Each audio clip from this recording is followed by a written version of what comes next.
Hi friends, welcome to Barnali's Kitchen. আশা কৰোঁ আপোনালোক সকলোৱে ভালে আছে। আজি মই বনাবলৈ লৈছো এয়া কলপচলা। কলপচলা কিছুমানে হয়তো নিশ্চয় খাইছে, এইটো খাবলৈ বৰ টেষ্টি হয়।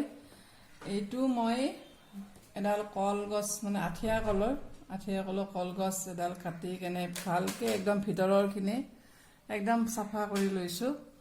ওপৰৰ বাকলিবিলাক বহুতখিনি গুচাব লাগে। এইটো একদম লাষ্ট দেখিছেনে আপোনালোকে, এইখিনি এনেকৈ চাফা কৰি লৈছোঁ।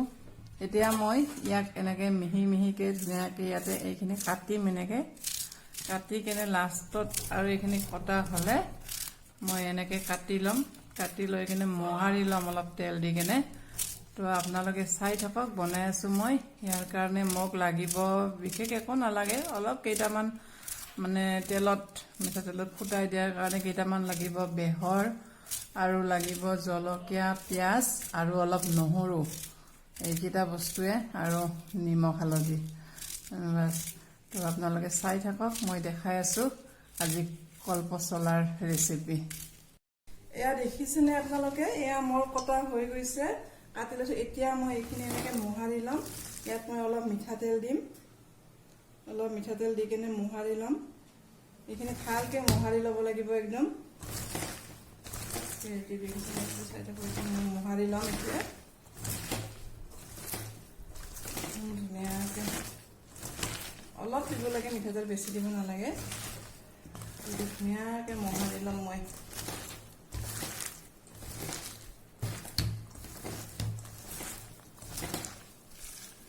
এয়া দেখিছেনে, এনেকৈ ভালদৰে মোহাৰি লোৱাৰ পিছত আপোনালোকৰ এনেকুৱা নিচিনা ওলাব, আহবিলাক ওলাব। এইবিলাক অলপ অলপ পেলাই দিব, এই আহবিলাক। এয়া দেখিছেনে, এই আহবিলাক অলপ অলপ এনেকৈ পেলাই দিব।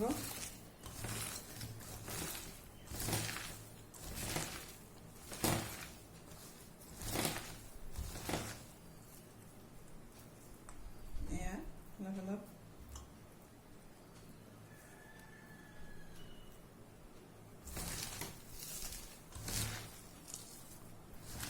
মই কেৰাহীটো গৰম হ'বলৈ উঠাই দি ৰাখিছোঁ। ইয়াতে মই দি দিছোঁ অলপ মিঠাতেল। বেছি তেল নিদিওঁ, কাৰণ তাতেও সানি লৈছোঁ মই অলপ অলৰেডি। এতিয়া মই ইয়াতে দুটামান পাঁচফোৰণৰ কাৰণে এই দিম, মানে পাঁচফোৰণ মানে বেহৰ ফুটাই দিম দুটামান। ইয়াতে দুটামান বেহৰ দিম। তেলখিনি গৰম হ'লে মই বেহৰ দুটামান ফুটাই দিম। গৰম হৈ আহিছে, মই বেহৰ দুটামান ফুটাই দিছোঁ। ইয়াতে মই দি দিছোঁ জলকীয়া, পিঁয়াজ, জলকীয়া দি দিছোঁ। এইখিনি অলপ ভালকৈ ফ্ৰাই কৰি ল'ম। ইয়াত বেলেগ বিশেষ একো দিব নালাগে, আদাও দিব নালাগে। কলপচলাত আপোনাৰ দিব লাগে খালি নহৰু। এতিয়া মই ইয়াত দিম অলপমান, পিঁয়াজখিনি ফ্ৰাই হ'লে ইয়াত দিম অলপ নহৰু দি এয়া মইকে মোহাৰি লৈছোঁ। মোহাৰি লোৱাৰ ফলত এনেকুৱা হৈছে। এতিয়া মই নহৰু দি অলপ নহৰু চঠালি লৈছোঁ। নহৰুখিনি ইয়াতে দি কেনে মই পচলাখিনি বহাই দিম। এতিয়া পিঁয়াজ, জলকীয়া, নহৰু এই ভাজি লৈ কেনে মই এতিয়া ইয়াতে এইখিনি পেলাই দিছোঁ। এইখিনি দি এতিয়া কেৰাহীত নিমখ হালধি দিম মই। নিমখটো অলপ কমকৈ দিব আপোনালোকে, কাৰণ ইয়াত যিমান বেছি দেখিছে ইমান বেছি নহয়। ফ্ৰাই কৰাৰ পিছত বহুত কমি যাব, তেতিয়া নিমখ বেছি দিলে অলপ নিমখ বেছি দিব, গতিকে অলপ কমাই দিম। নিমখটো বহুত কমি যাব এইটো বস্তু। নিমখ দি দিছোঁ মই অলপ। তাৰপিছত ইয়াতে মই দি দিছোঁ হালধি।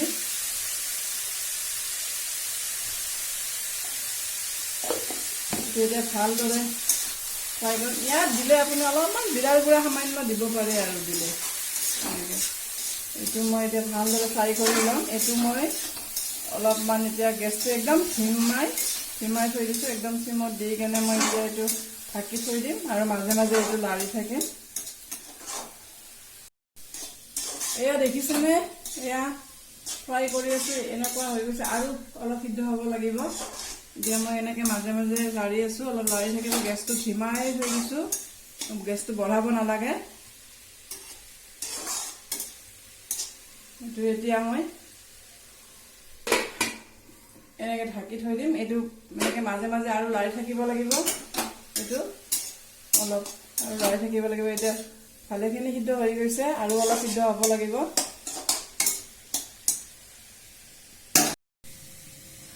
তো এয়া ফ্ৰেণ্ডছ, এয়া দেখিছেনে, এয়া হৈ আহিছে, এয়া ধুনীয়াকৈ হৈ আহিছে।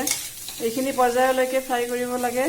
এয়া ধুনীয়াকৈ হৈ গৈছে, সিদ্ধ হৈ গৈছে। এনেও বস্তুটো কোমলেই হয়, একদম কলৰ ভিতৰৰ একদম পূৰা একদম ভিতৰৰখিনি লোৱা বস্তুটো এনেও কোমলেই হয়। যেতিয়া মোহাৰি লওঁ তেতিয়াও কোমলে থাকে। তথাপিও এনেকৈ ভালকৈ এনেকৈ ফ্ৰাই কৰি ল'ব লাগে বস্তুটো, ধিমাই আৰু হাত এৰিব নালাগে। মাজে মাজে লৰাই থাকিব লাগে, বেছি সময় মানে থৈ দিব নালাগে ঢাকি। অলপ সময় ঢাকি আৰু অলপ লাৰি থাকিব লাগে এনেকৈ। এতিয়া হৈ গৈছে মোৰ এইখিনি। এতিয়া মই নমাই ল'ম এইখিনি পৰ্যায়লৈকে। এতিয়া হৈ গৈছে, মই নমাই থ'ম। তো মই নমাই আছোঁ এইখিনি। তো এয়া ফ্ৰেণ্ডছ দেখিছেনে, এয়া মোৰ পচলা ৰেডি হৈ গৈছে। কল পচলা এইটো ৰেডি হৈ গৈছে। এয়া দেখিছেনে আপোনালোকে, কিমান অলপ হৈ গৈছে। এতিয়া এই কাটতে কিমান মোৰ ডাঙৰ ডাবৰত কিমান বেছি হৈ গৈছিলে, এইটো বেছি আছে, এইটো কিমান কম হৈ গ'ল এতিয়া ফ্ৰাই কৰাৰ পিছত। এইটো খাবলৈ কিন্তু ইমান টেষ্টি হয় এই পচলাটো, বহুত টেষ্টি হয়। মাছ মাংস নালাগে একো। এইটো খালে যোনে খাইছে গমেই পায় কল পচলাটো। এইটো অসমীয়াৰ একদম সুস্বাদু খাদ্য। গতিকে কেনে পালে আপোনালোকে মোৰ কল পচলাৰ ৰেচিপি? যদি ভাল পালে প্লিজ লাইক কৰিব, শ্বেয়াৰ কৰিব আৰু মোৰ চেনেলটো ছাবস্ক্ৰাইব কৰিব নাপাহৰিব। তো আজিলৈ আহিছোঁ, বাই।